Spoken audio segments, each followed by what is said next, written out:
Hi, everybody, and welcome to episode number 24 of the Chris Rose Rotation, a production of Jomboy Media.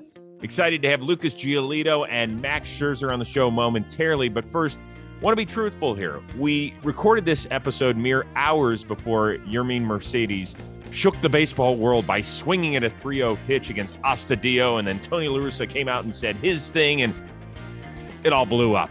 But once again, this all happened after we taped the episode with Giolito and Scherzer. Unfortunately, we just have to deal with their schedules. They are professional baseball players, and Lucas is a co-host when he is available. And so we appreciate their time. We won't be talking about it on this episode. We will in future episodes, but still plenty of great stuff coming your way right now with Lucas Giolito and Max Scherzer. Usually we would, shoot the shit for 15 minutes before our guest arrives. But when you've got an A-lister in the baseball world, you welcome him in immediately. So I want to welcome in the former Cy Young Award winner, the World Series champion, Max Scherzer of the Washington Nationals. Hello, Max. How are you? Chris, how's it going? Good to be on here. Yeah, well, thank you for the time. First of all, I always let my co-hosts know which guest I would like to have on the show. So I texted him. I said, hey, are you and Max Scherzer good? And Lucas, what did you write back about Max? Well, I made a little joke. I said, yeah, absolutely. Max was like my first pitching dad in the big leagues. So, Max, what made you his pitching daddy? When everybody's breaking into big leagues, there's always somebody, above you that's always been there before. Doesn't matter who you are, everybody's got one. And so for me, I got to see Lucas when he got the debut in his first handful of starts. And so that was fun to pitch with him. And what did you see at the time? Because he was just a fresh-faced 21-year-old kid. Yeah, that's exactly what. Jason Worth and I used to joke about him that J-Dub had this dog, big Great Dane, Magnus. And we joked that we thought, Giolito's just a big puppy Great Dane. That's how we viewed him when he came up with us with the Nats, that he was just a big Great Dane, a little puppy Great Dane, learning how to pitch. So, Lucas, Max is a great guy, but was it a little intimidating hanging around with a guy who had achieved this much? I'd say so. I was that age when I came up at 21. I'm not afraid to tell you that it was well before I was ready to pitch at the big league level. And, Max already so many accolades under his belt, had been doing it for a very long time, highly successful for a very long time. I just tried as best as I could to be a sponge and learn what I could. Jason liked to make fun of me a lot, and that was helpful because that's how it is in a locker room, in a clubhouse. Guys like to rag on each other here and there, and that was kind of a big learning experience. But Max, we talked about pitching a good amount, and I learned a lot in the short period of time that I was able to spend up there at the time. How do you figure out that balance, Max, between, hey kid, welcome to the show, and putting your arm around a guy when you're a veteran? I just think you gotta be able to do both. I think you just said there's times where you gotta put your arm around him, and hey, it's okay. Guess what? I've lost a ball game before. I've given up a home run. I've failed many times. I've been in that situation before, and then there's other times where you see something that's not going on, and then you just gotta address it, and you gotta find ways to handle things, and usually in the clubhouse you gotta find a way to handle it and bring out the most amount of humor as possible. You gotta find a way to keep everybody laughing and good time, but at the same time, have some truth behind it, so that way everybody learns. And so that's just baseball. That happens to everybody. That's just what goes on in the big league clubhouse. All right, we have a lot of ground to cover with you because your story is amazing. But I want to start with the most recent headliner, which was your wife, Erica, giving birth to your son, Derek, on a day where you pitched and ended up throwing a complete game against the Marlins. How did you guys plan for the birth later in the afternoon?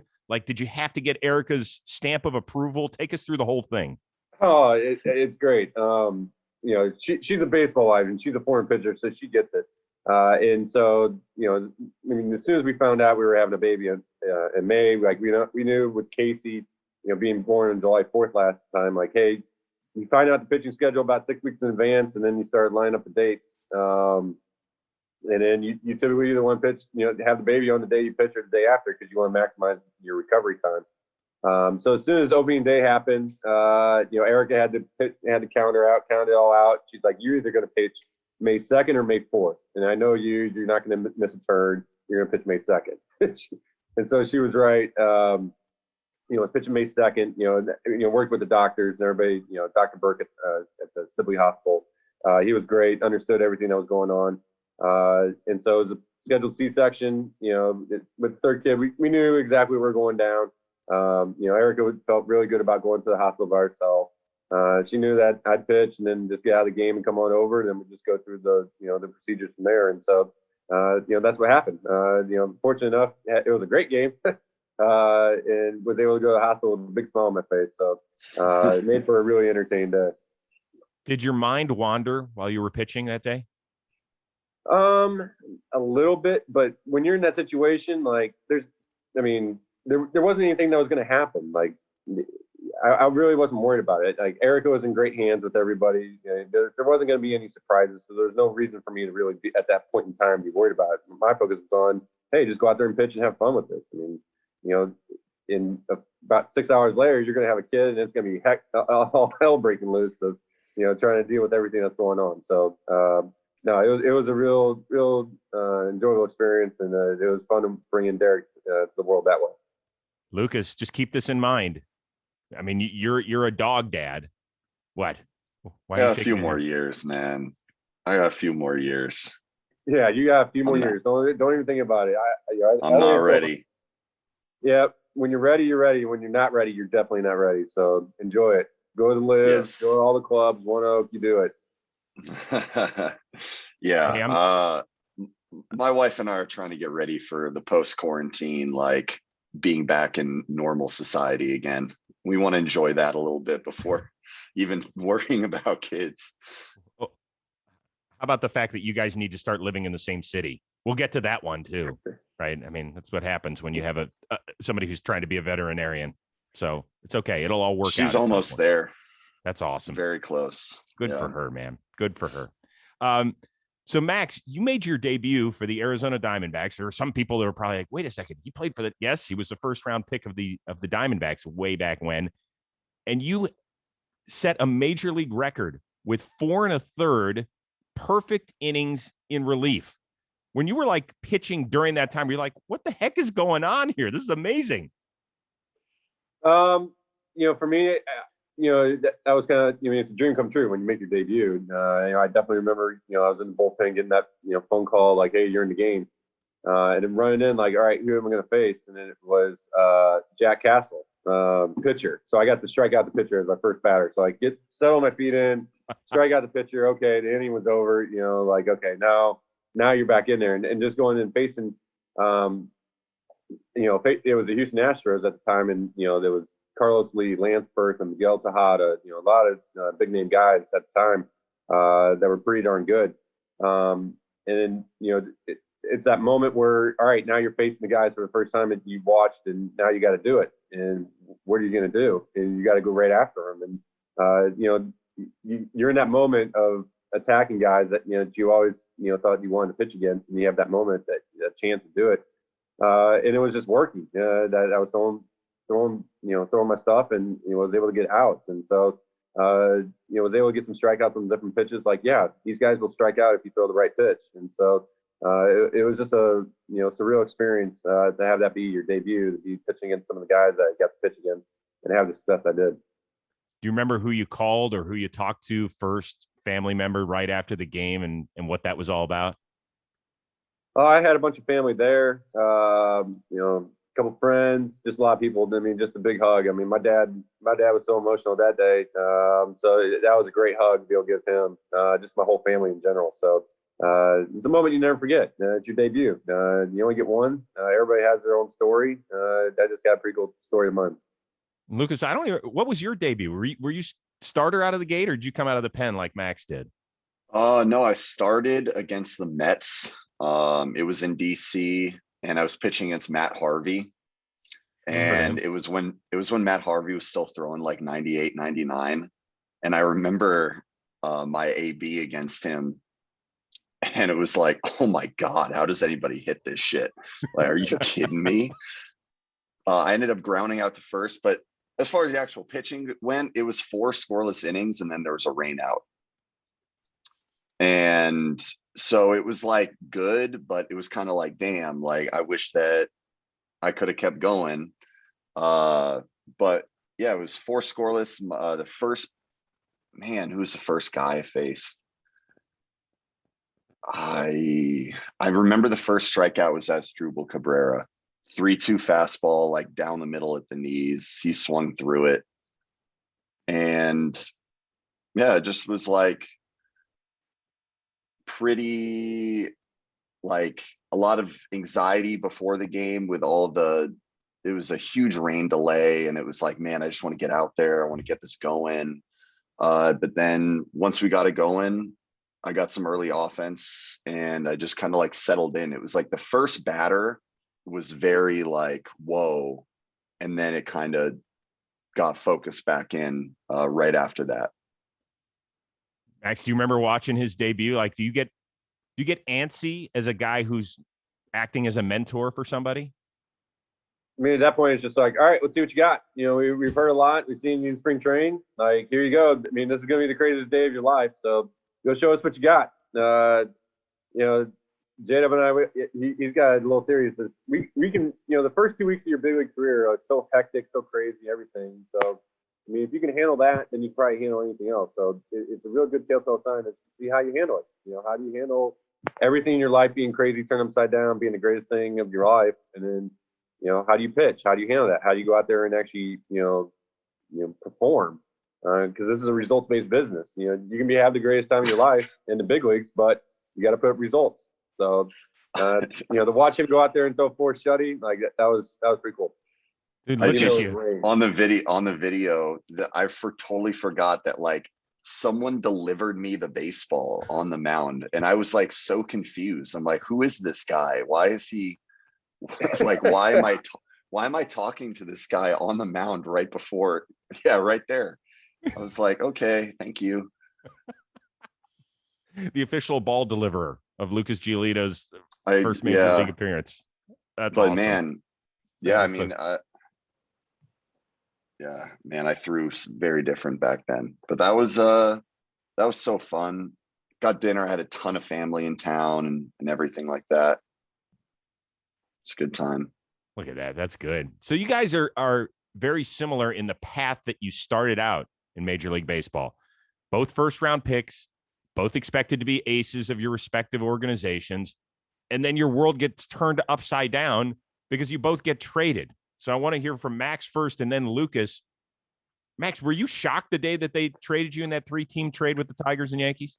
Yeah, I mean, I was shocked. You know, I think it happened on a Monday or Tuesday. And the previous weekend, I had heard, you know, there was like rumblings I could get traded. And that was coming off the conversations I had with the Diamondbacks brass. That was kind of, you know, like one of the players going forward. And all of a sudden, you know, like 3 weeks later, I was getting traded. But I just remember having the conversations, you know, with people around me that, no, I was like, hold on, as much as you're attached to the Diamondbacks, that like you're going to Detroit. Like this is a team that can win. You got a lot of good pieces in place. You know, you got a great owner, great city. You're really going to enjoy it. And then actually talking about one of my pitching daddies, Dan Heron. When I got traded, Dan Heron reached out and, you know, somebody that I always, you know, really, I wish I could pitch with him now, knowing what I know now. When I was a little rookie, I didn't know anything about pitching, but Dan Heron really knew how to pitch, like really at a really high level. And when I got traded, he reached out and just said, "Hey, keep your head up. You're going to be a great one." You know, they made a mistake here, and so you know when you hear that from you know like you know somebody that you really look up to, that's like, "Hey, no, you're fine. You're going to Detroit. Like, you know, this is the business of baseball. Like, this happens. You get traded, and you got to make the best of it." And so, you know what? I turned it and made the best of it. You know, I went to Detroit with and had a great, you know, we had a great clubhouse there. You know, great training staff, great weight room staff, and really just continue to blossom and really continue to get better and made the best of it. And those were some of the best years of my career. But at the time, you were pissed. You have to be. How would you not?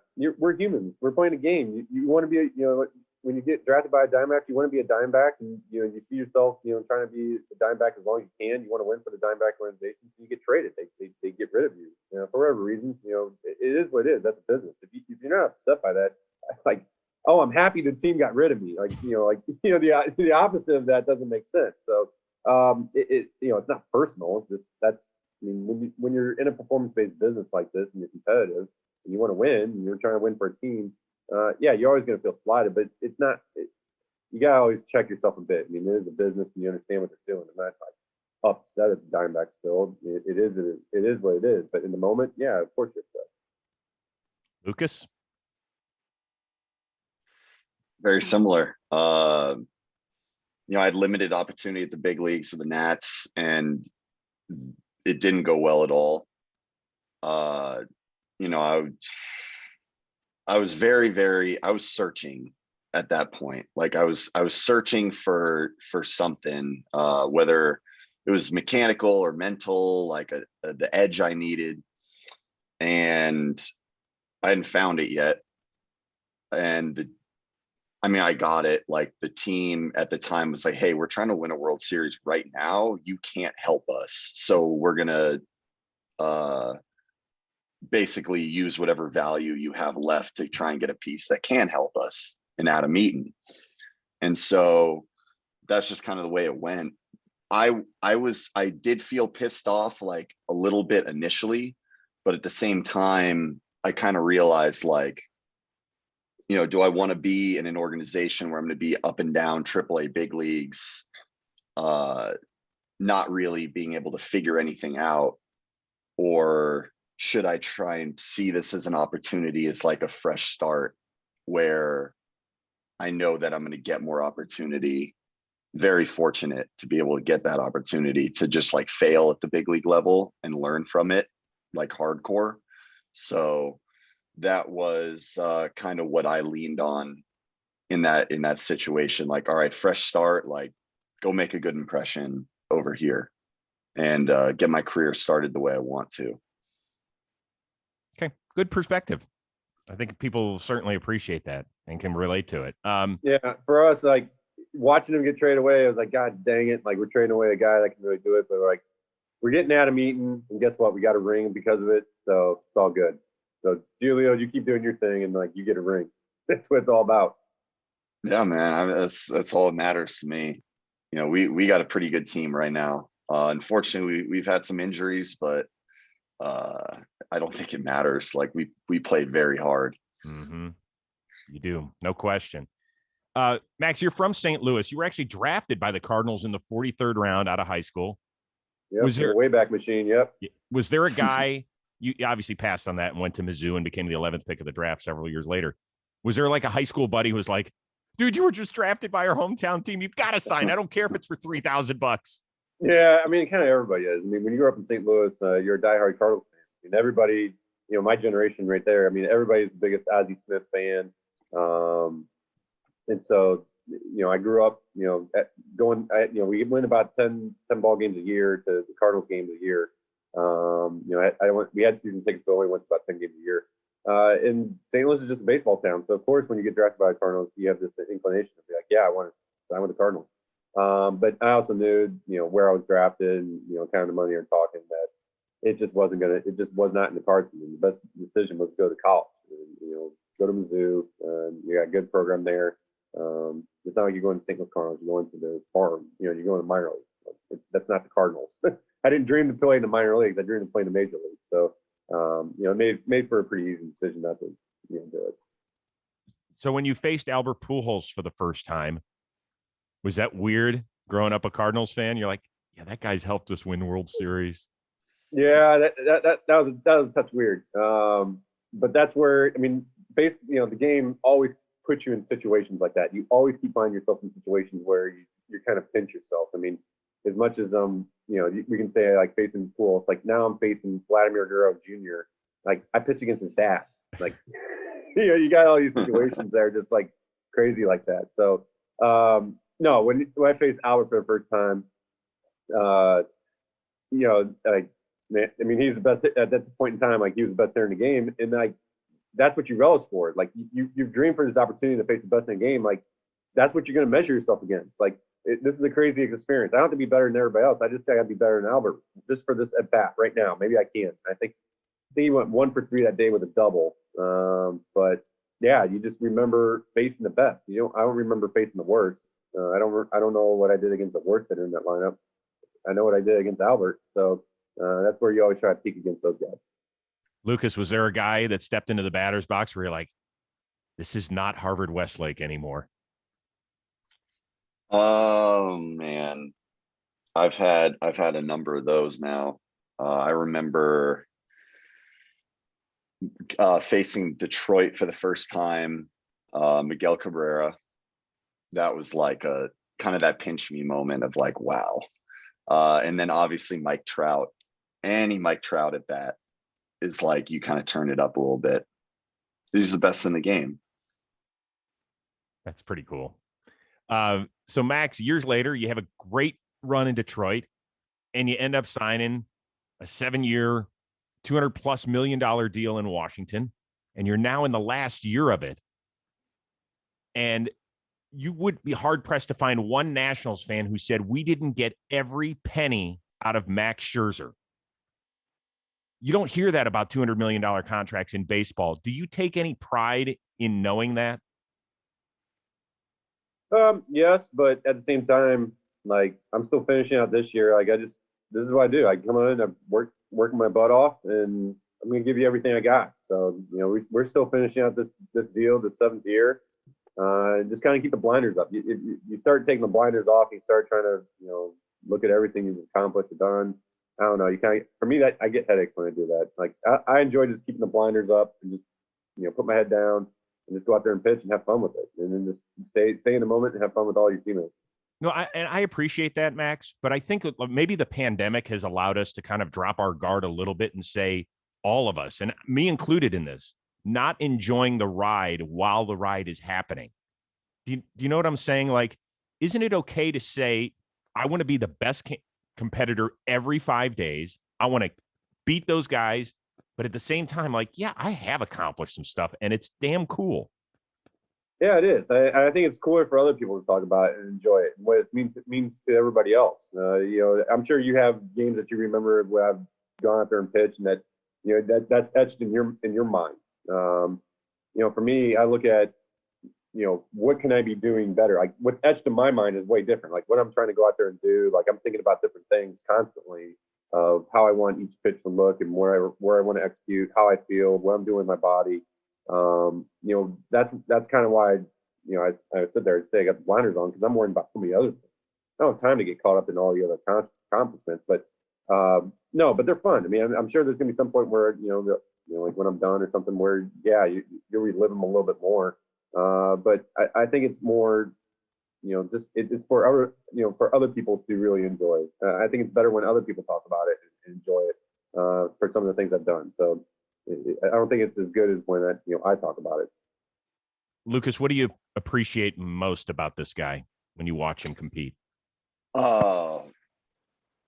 He just kind of said it in different words, like, until the day you hang it up and you're done, like, you're never ever satisfied, ever. Like, I'm sure Max will tell you right now, like, as decorated as his career is and everything he's accomplished, like, there's so many things he's trying to improve right now and get better at. And that's like something that I've really taken to heart. Like, never ever be complacent, because as soon as that happens, you're going to get your ass kicked. It doesn't matter how good you are. So I really appreciate that, like, attitude, constantly working, having a routine, making it better, doing everything in your power to be as best as you possibly can be, so you can dominate as often as possible.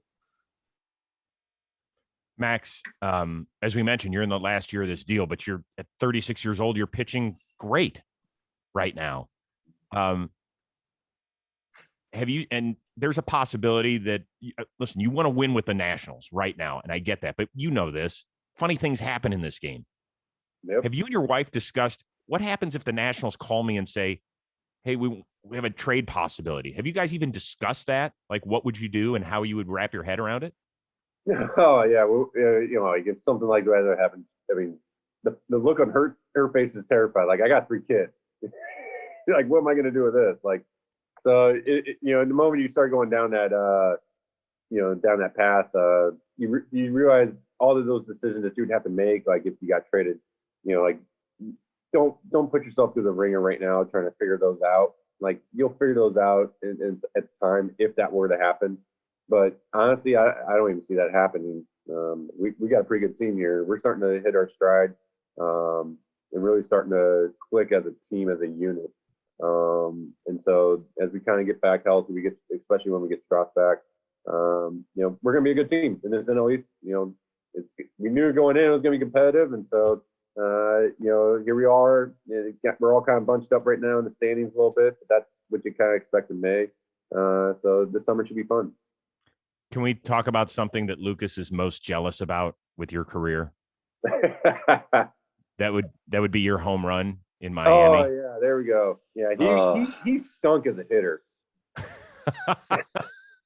Man, I got 3 hits and 2 RBIs on the career right now, and I'm an American League guy. I know, but see, this is where it goes back to the puppy Great Dane thing. Where he's 6'6", he's big. A baseball bat in his hand just doesn't work very well. It works well for you. I've hit with you one time. That's right. And we have taken BP together. Yes, but you mashed your home run in Miami. But we need to work on the trot, I think, Max. Yeah, there was a whole situation there. The only reason I hit that homer is because I'm such a bad hitter that I had a neck injury at the time. I had like a neck spasm.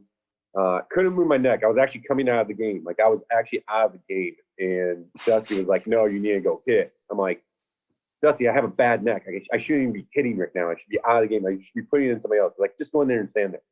And so I think I tried to bunt the first 2. I'm in like a 2-strike count. I know that for sure. And he puts on the slash. I'm like, oh my God, you want the slash right now? So I'm up there, like, all right, I'll just slash, try not to hurt my neck. And I catch it down and slider. And it was a 1 in a million thing. Everything lined up perfectly, and I hit a home run. So as soon as I hit it, you can watch I'm running down the bases, and I hit it. I go, oh shit! And I hit a homer. I had no idea what was going on. So, as soon as I hit it, I was like, oh my God, that's a homer. I didn't even know what to do. Well, you might have hit the homer, but your wife won the day on Twitter. Do you remember what? I forget what she said. She tweeted basically like, shut the fuck up. I cannot believe that actually happened. Now I'm going to hear about this every day the rest of my life. So has there been a moratorium on that, or do you still bring it up in the household? There's 2 reasons I like it. One, it was a 3-run shot. It wasn't one of these solo shots. Everybody celebrates their solo shots. No, when I hit a homer, it was a 3-run shot. But 2, no, I don't like talking about the homer because anybody can hit a homer, obviously. No, I like talking about RBIs. I like being in the box and getting RBIs. So wherever you gotta do, you can just hit a little duck fart out the right, and guess what? That can be an RBI. So as a pitcher, that's how I got my 2. Right. You just find a way to get the ball in play and you get an RBI. I'm more happy about those. So anybody else out there feel like they've aged about 15 years in the last 15 months? Certainly I have. Well, there's one place you should feel younger. That is in the bedroom. And Blue Chew is here to help because there's a lot of guys that deal with ED, right? Erectile dysfunction. We don't like talking about it. We don't like seeing a doctor. We don't like going to the pharmacist and standing in line. That's the beauty of Blue Chew. Actually, you'll get a prescription over the phone with a licensed medical technician. And once you get approved, it shows up at your door. Let me repeat that. It shows up at your door, so you don't have to feel uncomfortable about it. The cool thing, it's got all the active ingredients of Viagra and Cialis, but it's a fraction of the cost. And once again, it's chewable. That's big time for guys like me who never learned how to swallow pills. So once again, go to bluechew.com. You use the promo code ROSE, and guess what? It is free for your first order. I will repeat that. Use the code word ROSE at bluechew.com. It'll be free for your first order, just $5 shipping and handling. Off you go, and you will continue to put a smile on your face and the face of somebody special in your life. Hey, everybody, you check the calendar. We're almost at graduation time, and I've got the perfect gift for you, courtesy of Dugout Mugs, right? Here's the great thing. You can get these things engraved. You don't have to get the name Chris Rose, but if you're a big Chris Rose fan, go for it. So you got this. It's your basic bad boy. You've got this one. You got the wind up to go celebrate, pop a cap off. We got this and the knob shot as well. So you go to dugoutmugs.com, and with the keyword Jomboy, you get 35% off of your order. So once again, makes for a great graduation gift or a thank you gift to that special coach out there for coaching your little leaguers or your high school team or whatever. It is a great way to celebrate. As I say, cheers to all the good people at Dugout Mugs. You guys, once again, are in concert on one other thing, which I love. You are both huge animal lovers. And, you know, Max, you've put together campaigns. Lucas, we've talked several times about your dog, Louie, and obviously your wife being a veterinarian very soon. So, Max, where did this all start? And then, Lucas, you can kind of follow up your passion for dogs in particular. Yeah, I mean, I grew up with dogs. I grew up with German Shepherds, so I've always, loved dogs. And then once I actually signed my contract and knew I was going to be somewhere for 7 years, that's when Eric and I, that's when we adopted our first two, Bo and Rafi. And these were just little desert dogs, and I mean, they had so much energy, had to run the living daylights out of them. And then because they were shy girl dogs. We felt like they needed an alpha male, like they needed a good alpha male presence. So that's when we brought in Rocco, and Rocco's that alpha male, and he helped the whole pack out. I had 3, and then my aunt, at the time she was injured, had another high energy dog, same type of thing. So we brought in, Gigi for about a year until my aunt, his hip could get better. And then we gave Gigi back, and then when we went from 4 to 3, Erica was like, the house just doesn't feel right. I was like, no, the house was fine with 3 dogs. We're good. And then I came back from a road trip, and she goes, I found the perfect dog. I'm like, no, we're not getting another dog. And I came home after a game, and there's this tiger-looking dog just sitting in my room, sitting in the family room. And she goes, he's perfect. I'm like, oh my gosh. Like, I know you're right. He's perfect. He's a great-looking dog, and it was Zoo. So we got 4 dogs. Unbelievable. You go for it in that household. 4 dogs, Yeah. 3 kids, 2 adults, Yeah, 1 cow. It's a circus. It's a circus. Lucas, where did your passion come from? Same kind of deal. Grew up with dogs. I remember growing up with Sam and Bear. Sam was like a Bernese mountain dog mix, and Bear was a German Shepherd mix, and they're both very big, and I just grew up with them. After they passed away, we had another dog, and then another dog, and my just kind of like always had animals around, dogs and cats. People always ask like, oh, are you a dog person or a cat person? And for me, it's like both. I appreciate them both for their different kind of qualities. Generally it's like a one or the other, very hard nosed, like I'm out on this animal and I love this animal, but I don't know. I think I have a little love in my heart for them all. We even have a horse now. My wife got a horse. So I don't know. We'll see what happens. We might get a dolphin or something soon. I have no idea. Scherzer, you're shy a horse, man. If you need a horse, just call the Giolitos. I got 4 dogs. I'm good. I don't need any more animals. I can't imagine having 4 dogs. And 3 kids, Lucas. Don't forget about that part. Yeah, that part. I don't have to worry about that for a little bit, but the 4 dogs is wow.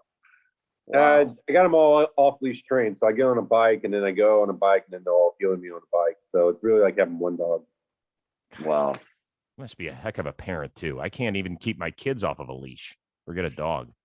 All right. Before we let you go, got a little game. It's called Eyes on the Prize. So Max Scherzer, I'm going to kind of give you a couple of scenarios. First one, would you rather throw a 3rd no-hitter? Only 6 players in baseball history have that. or be the first to strike out 21 in a game? You got the 20, but 21 would be a record. Give me 21. Yeah. Yep. Why is that? I enjoy my 20 strikeout game more than my no-hitters. When I reflect upon that, when I look backwards, that's just a sign of getting after it. Is a strikeout 20. Giolito, you're shaking your head. You agree, huh? I knew that was going to be the answer. All right, Max. This is tougher. Would you rather get to 4,000 career strikeouts? Only Nolan Ryan, Big Unit, Roger Clemens, and Steve Carlton have gotten there. Or throw that elusive perfect game? Oh, I don't know. I'll take longevity versus one game. I'm a big believer in durability, longevity. Those are more impressive than just one single game. You're past 2,800 strikeouts. You could get to 4,000. Just saying. You won't say it. I'll say it for you. There you go. I got to stay healthy to do that. Okay. You're going to be pissed at me for this one, but play along. Scale of 1 to 10. How important is making a Hall of Fame?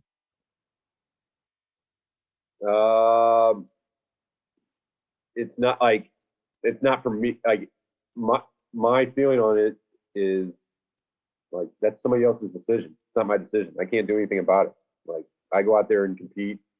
If people think I am, that's awesome. I've looked up the people, the Hall of Famers in the generation before me, and Maddox, Pedro, and Smoltz, and those guys.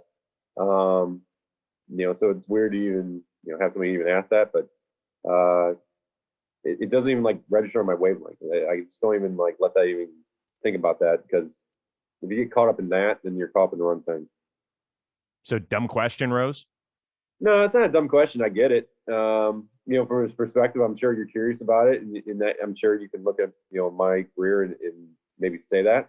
But for me, actually living it and looking up to those guys, I mean, I'm never ever going to think I'm as good as any of those pitchers before me. So to sit there and say like I'm on par with them, like I just don't look at myself like that.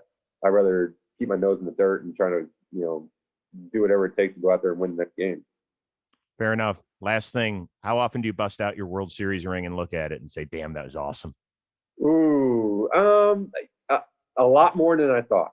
I thought I was going to sit in the closet a little bit more because I was going to be like my prized, possession and everything. But I found myself taking that out a little bit more than I thought and showing people off. And like, it's fun. And I got to give our, owners and everybody credit who designed it. Everything they had, the baby shark, the fight finish, like, there's so many little different things that are on that ring and all the 5 elimination games, the baby shark. That's right. Yeah. I mean, it was just the ultimate team experience. And so when you look at the ring, they did such a good job on it, being able to put everything together that was in that ring, in that season, onto that ring. And it's a great way to relive it. Awesome. You don't keep it in a sock drawer or something, right? It's not in the underwear drawer. Close. It's next. It's one drawer up. Oh, stop. Max. It's in a drawer. It's in a case. It's in a case in a drawer. So I make sure it's safe. What's more safe than your socks? I mean, like, let's talk about that. Like, no one's coming in and stealing your socks. No one's going in there. Great call. I mean, not now. Till today. Right. Maybe now you're going to rob me and steal my socks and my ring. If anybody comes away with Max Scherzer's socks, that's going to be a story. Max, it was great catching up with you. I really, really appreciate the time and giving us some insight into your amazing baseball journey. Congratulations on child number 3 and on dog number 4. And please tell Erica hello for us. Yep, we will. Thanks for having me on, and always good to be on with you and Giolito. So, yeah, it's fun. Catch up on some baseball, talk some shop. Good stuff, man. Stay healthy. Continue to dominate. Appreciate it. See you, Max. We will be right back to the Chris Rose rotation after this message from Cushy Dreams. Oh, my God. Poppy loves himself some Cushy Dreams. I know Chris Rose needs it. He's got that bum elbow, probably bum knees. He's old. He's weak. He's hurting. He needs Cushy Dreams, man. That's CBD, baby. Holy smokes. Literally. Smokable CBD. It's good if you're stressed out, anxiety, sore muscles, sore bones, back, knees. Cushy Dreams is the best. They've been with us for a while now, and they're staying with us because we love them, man. We love them. They love us. You can do whatever, man. They've got indicas, sativas, relax, create, hustle, peace, energy. If you're trying to go up, if you're trying to go down, that's what it's all about. CBD, and it's legal in all 50 states. If you haven't tried it, you need to. You need to. It's awesome. Cushy Dreams. It's cushydreams.com, Kushy. Promo code ROSE. 20% off your next order. Look into it, guys. It's good stuff. We love Cushy Dreams. Again, I keep going back to these words. Do you want to relax? Do you want to create? Do you want to hustle? Do you want peace, energy? Cushy Dreams has the cush for you. Cushydreams.com, promo code ROSE, 20% off your next order. So he is one of a kind, Lucas, is he not? Oh yeah. Very intense, very hyper-focused on his craft. I've learned a good deal from him. Kind of, I got to have like the up-close experience for a small period of time, but also just from afar, like watching him pitch, watching him do his thing. It's fascinating. He wouldn't budge on a couple of things. Obviously, I knew the Hall of Fame. It's hard to talk about but I was curious because some people have come out and said, hey, yeah, that's a goal of mine, particularly when you've accomplished what he has accomplished. Like, he could stop today, and in my opinion, he's in Cooperstown, right? Yeah, I think there's like kind of differing opinions. I'm still on the younger side. I'm in my first ARB year right now, right? So right. I only know so much about that. Like when you're more on that back end side of your career, you've already accomplished so much. You're trying to accomplish more. I know that a lot of players that are like Hall of Fame potential type players are trying, like they're looking at numbers. They're trying to eke out, okay, like what do I have to do over the next X amount of years to be able to do this? And like, it's almost like mapping it out. Whereas a guy like Max, as you said, like he's all about like control what I can control in this day. He's not pitching to be in the Hall of Fame. He's pitching because it's what he loves and he wants to win. I think he wants to win more than most other guys in this game. Like the level of intensity and how much he cares. I don't think that he was giving you necessarily like the PC answer. I honestly think that was his answer as to like, it's like, that's other people are going to vote for me to be in that. Like, I'm not going to concern myself with it. I'm just trying to get better and I'm trying to stay healthy and I'm trying to pitch as long as I can and, give the team an opportunity to win every single time. I was interested though in his one response about whether or not he enjoys it, is enjoying the journey. Like he does. I think he enjoys grinding as much as he does. And I don't know if he can take a breath and look at his accomplishments. It's really interesting. No, I don't. Maybe when he's done. Yeah. He's just not wired that way, huh? No, it's all go. Yeah. That's why he is who he is, man. Exactly. Holy smokes. So, do you mind sharing what has been going on with you kind of emotionally and mentally? You sent me a really interesting text over the weekend. Yeah, I mean, I can talk about that a little bit. I haven't been pitching great. My last start was unfortunate to say the least. I gave up 2 home runs on 2 fly balls to right field that ended up carrying an extra 50 feet in the wind. So it was, 5 earned runs over 6. That's never good. I feel like I threw the ball better than the results showed, but at the same time, like the results are results. It is what it is. Be better. And so, just since the really bad blow up game in Boston and some not so good ones, and the season not starting the way I wanted to, just kind of like a lot of clutter. I felt like it'd be nice to kind of go back to some of my basics, some of my mental like routine, some of the stuff I like to do. One of those things is neurofeedback. I've talked about it a lot. I don't know if we've talked about it before, but talked about it a lot over the last, couple years. It's basically like a training program for focus, visualization, kind of like rewiring your brain. And so for me, I'll do, it's all on a computer. It's like computer program where, I'm doing focus exercises, coming in and out of focus, kind of practicing like the idea of staying present, staying locked in on what you need to do right now. And then segue that into a type of training session where you're doing like intense visualization work. And there's a lot of other stuff going on. You got stuff attached to your head and whatnot, but I don't know if I want to. Yeah, this is good. I want like video or proof of it. This sounds great. Yeah, it's called neurofeedback training. The company that I've been working with for a number of years now is Brain Canix.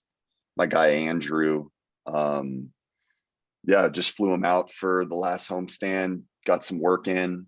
Good. And as well as obviously stuff at the field as well, working with Ethan and Hass. Hassler is our bullpen coach.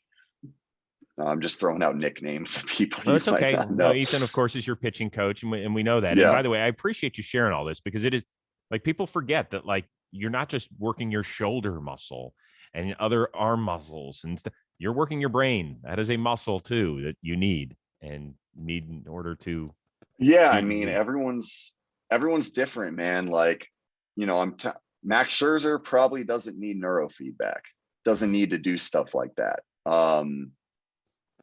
Whereas a guy like me, I've dealt with anxiety, I've dealt with a few other things. It's important for me to, kind of stay grounded, and doing stuff like that helps me focus on the process, focus on my routine, things I can control, rather than things that are out of my control. Got it. Well, there's two things. First of all, I was watching your start against Kansas City because we were getting ready to tape our Stephen Vogt podcast, and I saw the home run and stuff like that. And I looked up, I was like, he's mad as a motherfucker right now. Like I can see that. Yeah. I pitched very angry the rest of the game. Yeah. It was probably after the first homer. Then I gave up another one, and it was like, all right. It's one of those days then. Yeah.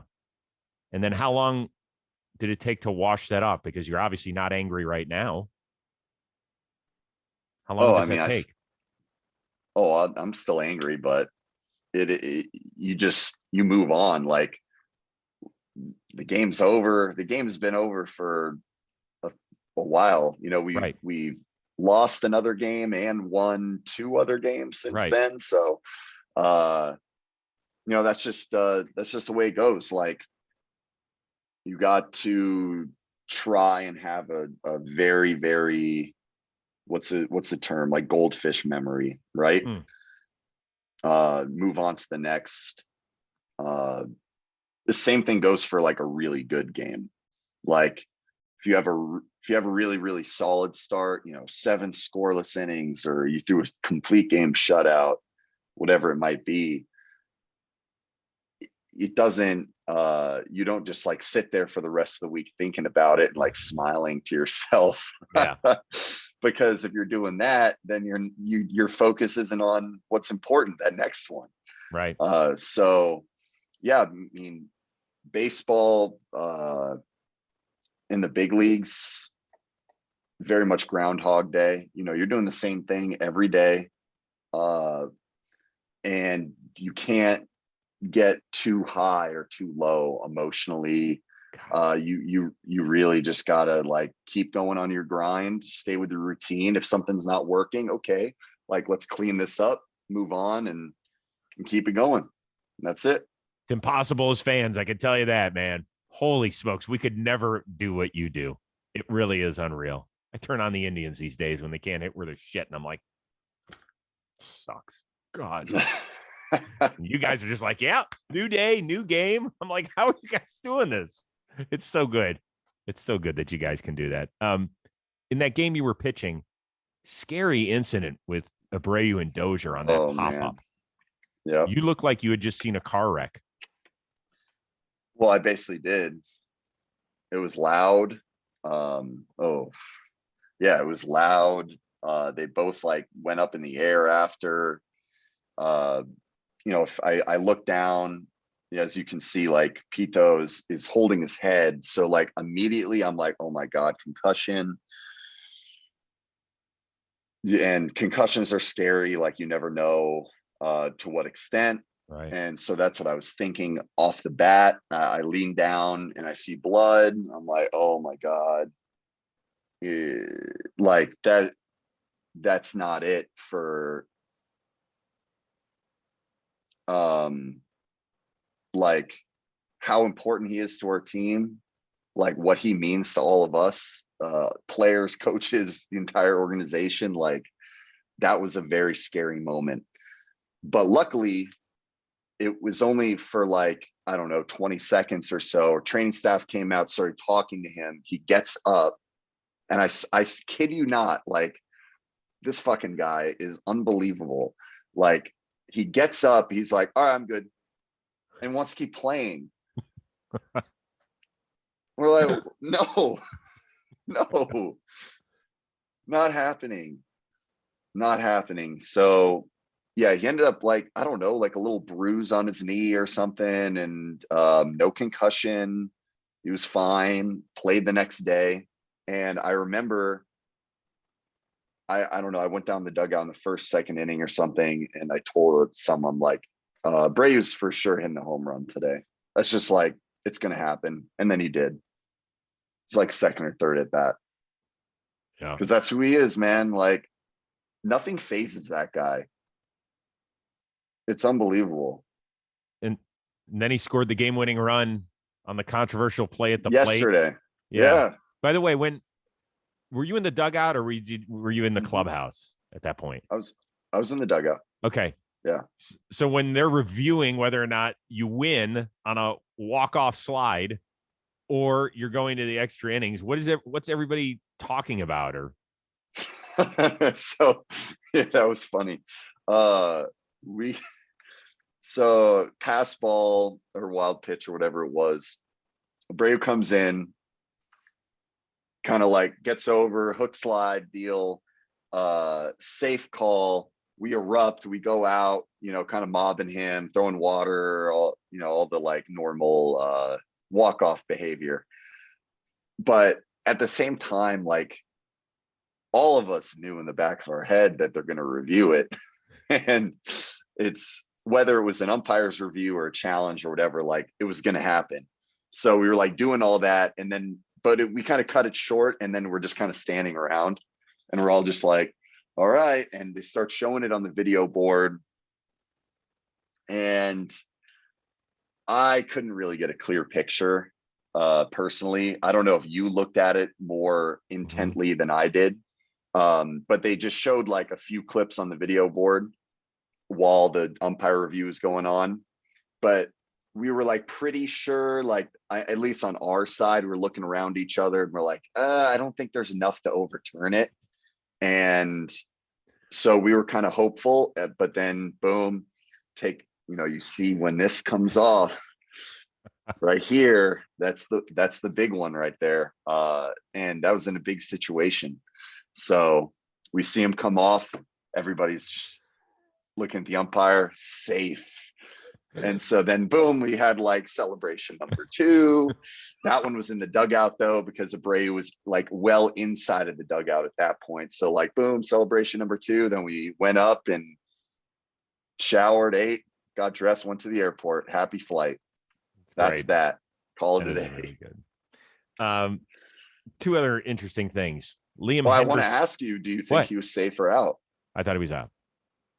Really? Yeah, I did. I thought he was out. At first, I thought he was safe. I was like, oh, man, great slide. And then I saw the replay, and I was like, I think he's out. Yeah, I thought he was out. Because the Indians are in second behind us, It has right? nothing to do. Listen, Indians are getting 83 wins. I told you that at the beginning of the year. All right? You're good. Like, maybe the Twins will get on their horse and start winning some games, but that's not why I said it. I really thought that he was out. The Indians just had a series against the Mariners. Yeah, lost 3 of 4. Plesac almost threw a no-hitter, which would have been amazing, by the way. He has been on the wrong side. How deep did he go? He went into the 8th with a no-hitter. He gave up the no-hitter in the 8th inning. Mm-hmm. Damn. Wow. Yeah. By the way, it would have been amazing because he was the starting pitcher when Rodon threw his no-hitter.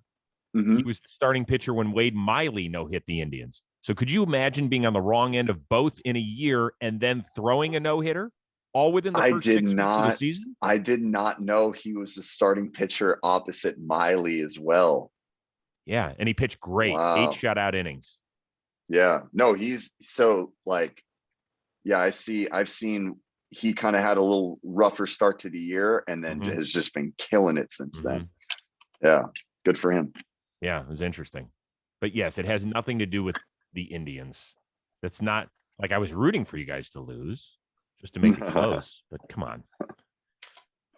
You and I have to have some offline discussions about the Indians hitting. Thank you. So Liam Hendriks got to run the bases in the 10th inning in Cincinnati this year. What Don't show me that. Don't make me look at that.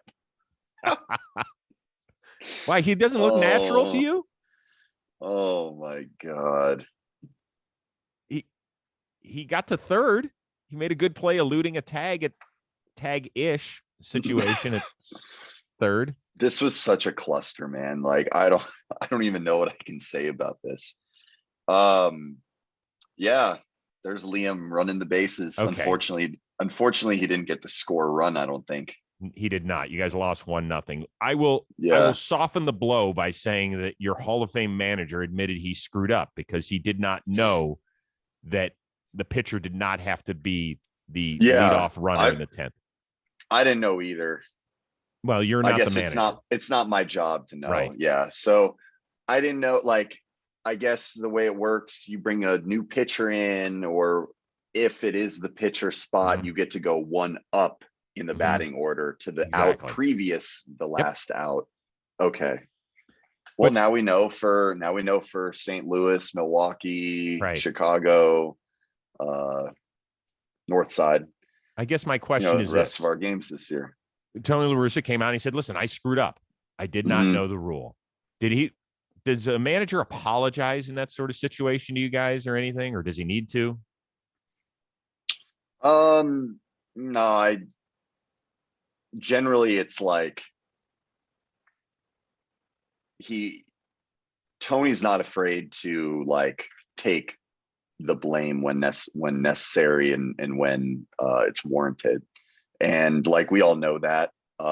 Generally it's like when he addresses the media that like sends a clear sign, being honest, forthright. But at the same time, like he will, I think managers pick and choose their times to address the team as a whole. Like we do a pretty good job, I'd say, like players wise, of keeping our clubhouse together.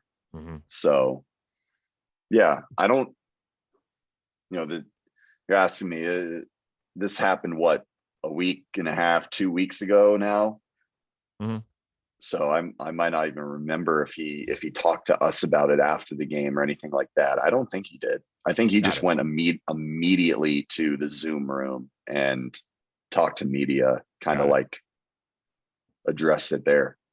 I imagine though it would have gone a long way if he just said, hey guys, this one's on me. Like I fucked this up and it won't happen again. And I'm sorry. I cost us a shot or whatever. Like I would have thought that would have been cool. No, not that he had to do it, he's done that this year. Oh, yeah. Oh yeah. Yeah. Like I said, everyone makes mistakes. I get it. Some are going to be like worse than others or whatever it may be. But like Tony has been like honest with us in that way of, expressing, that wasn't it in that situation or whatever it may be. And that we goes a move long way on. with you guys. I'd say so. I would think so. Mm-hmm. Yeah. Speaking of things that went a long way, see your boy Jack Flaherty hit the home run. Yep. He crushed it. Yeah, he did. And that's off of Gomber, who I believe is like a good friend of his. They came up together with the Cardinals. Sure did. Before he got traded. Arenado deal. Yeah. And look at the bat flip, dude. Mm-hmm. No, he knew. I'm pretty sure he knew he got it like right off the bat. And the curtain call was a little weak, but whatever. Did you text him afterward? I did. I texted him and Max. I'm gonna texted Max first saying, "Wow, Jack beat you," or something like that. Like, suck it, because I don't know if I would. Did we go over this when they were both on? But Max was a better hitter than Jack. Oh yeah. In high school. You and Flaherty both said he could have been a starting center fielder in baseball. Yeah, and I still believe that's 100% accurate. And so I don't know career numbers in the big leagues, who's a better hitter. I don't know if you guys could maybe feed me that right now. Who's better career, but I've always been like, who's going to hit a home run first? Who's going to hit a home run first? Because they both are going to hit it. Well, I don't know the time clock for Max. We'll see what happens. Yeah, but you better get it done this year. That's what I'm saying. I always thought it'd be Max that hits a homer first, but it was Jack. He got his pitch and put some damage on it. So Max is a 190 career hitter. Jack is 158. Yeah. So Max, like with the slight edge there, he's driven. I think that he's driven a ball like off the wall before. He's one hopped a couple walls. I'm like, getting that weight room, just a couple more ribeye steaks and some more bicep curls, and you got it, man. All right, as we wrap things up with Lucas Giolito, the Chicago White Sox, you were so kind, and we know that you have a Harvard Westlake education. When you texted me at dinner the other night and said, "Can I get an extension on my homework because I've been doing some other things?" So of course you get. I read that to my wife, and she goes, "My goodness, I've never had a student reach out and ask if they can get an extension on their homework," and she said, "Of course he can." Chris, I went to private school, man. I went to private high school. I know. Like I know. Your relationship with your teacher is everything. You don't have to tell me. Still keep in touch with my high school teachers. How do you think I passed chemistry when I was a sophomore? Oh my God. I had no idea what I was doing in that class. But when every single other student was hating on the teacher, I was there. Because I felt bad. Like, I'm like, yo, she's trying her best. Like, that's the story for another time. You're someone. Do you want to share her name, or no? No. Okay. I don't think so. Okay. Yeah. Everybody's running to their Harvard Westlake yearbook now and trying to figure out who it was. That's amazing. By the way, my son is, finishing his freshman year. He just got his schedule for next year. He's taking honors chemistry. I was like, "You're a knucklehead. Who the hell wants to take honors chemistry?" I said, "Brady, come on, dude." And he's going to be playing 2 sports next year. And by the way, he had his first start as a freshman on the mound against varsity kids. So he's 15. Ooh. He's going against 18-year-olds, a couple of whom in the lineup are going D1 next year. How'd it go? Got rocked. But I was so impressed. Kept his head. He threw almost 70% strikes. He just doesn't have a put-away pitch because he doesn't have a curveball yet. He's got fastball changeup. He throws 80 at 15 years old, which is good. It's not good enough in Southern California in high school. So But I was proud of him. Like, he just sat in the car. He goes, Dad, I need a third pitch. I was like, one of the guys on the rotation will help you out. Yeah, I mean, a freshman pitching at the varsity level. Tell him to look up my numbers. Oh, I told him from my freshman and sophomore year of high school. I told him. I said, hey, they were ugly. Ugly. And he still was getting. He goes, yeah, but Dad, he pitched at Harvard Westlake. I'm pitching in the lower division. I was like, you're still a freshman, and you're still going against kids that are going to play Division I college baseball next year. Yeah, there's plenty of time there. 70% strikes. Like, man, I need that right now. It was too many. I was like, you got to bounce your changeup. He's hanging his changeup, not like you're high. You know how you throw your changeup up high, and that's where the way you design it. It is high, but it's not supposed to be where it is. Mm-hmm. He'll get there. Just got to get the fingers over the ball. Boom, right there. Lucas, I've already scheduled you for like 6 lessons in December. Okay. You can bring Louie the dog. I'll watch Louie. You work with Brady. We'll call it even. Cool. Perfect. You don't get out of spinning the wheel of moderately interesting things. I've changed some of the categories since the last time you saw it. Let's see it. Like there's like Hot Friend is a new one. Ooh, Doggy Style's a new one. Okay. You're giggling like a sophomore in high school. Here we go. By the way, I didn't take chemistry until I was a junior. I took rocks for jocks sophomore year. Geology. Look what you got. Doggy Style. Okay. Any guesses about what that is?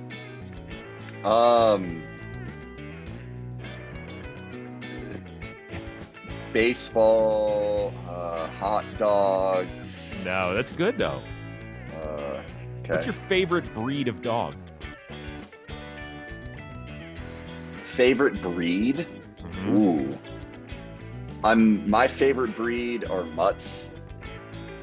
Generally, like mixed breeds, because they're generally healthier.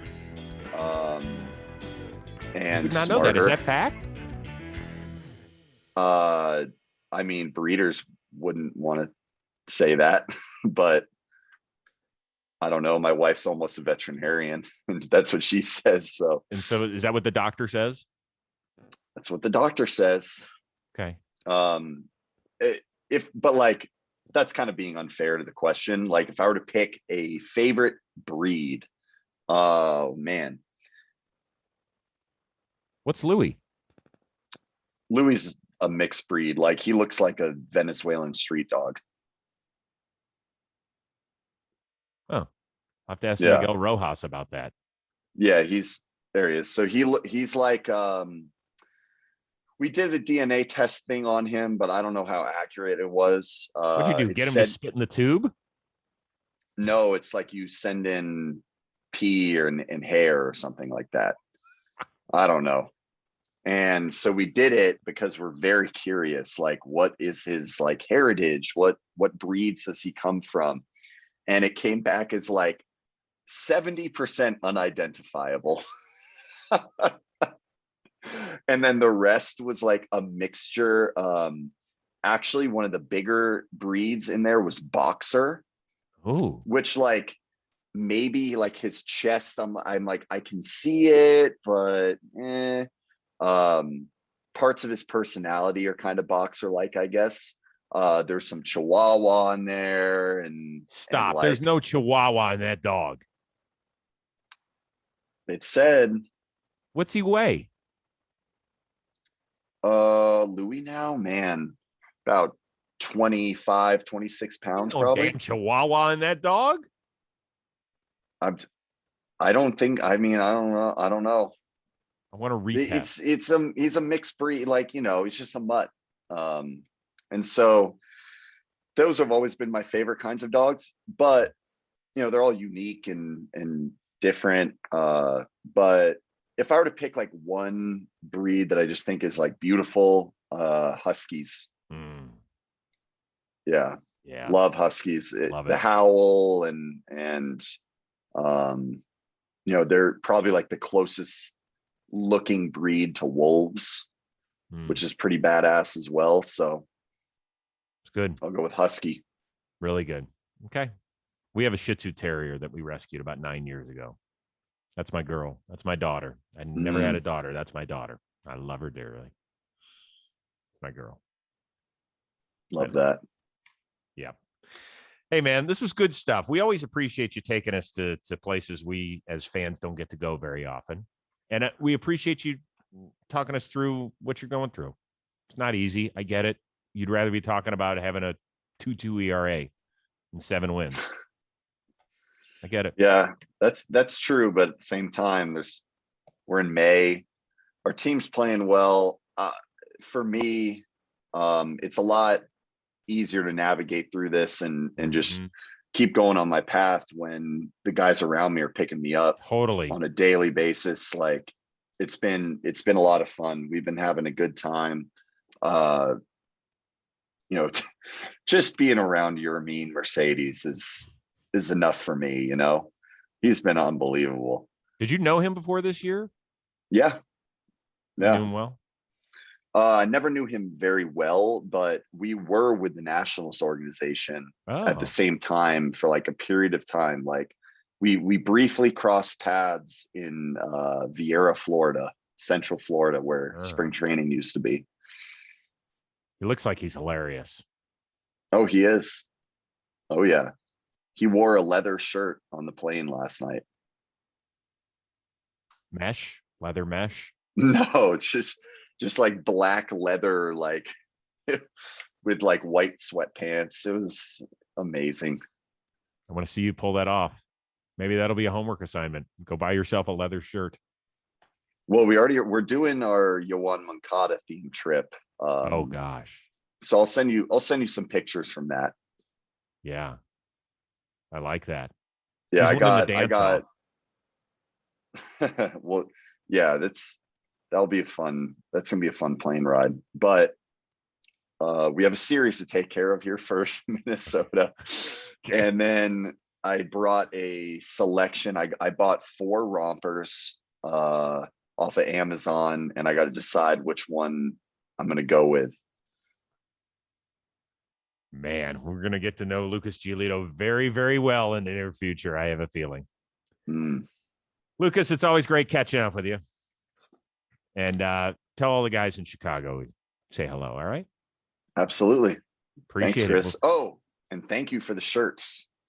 Oh, you got the Rose Rotation shirts. I got the Rose Rotation shirts. I forgot to pack one of them this trip, and obviously I'm on the road doing it remotely, but I'll be rocking one of those for our next episode. They're soft, aren't they?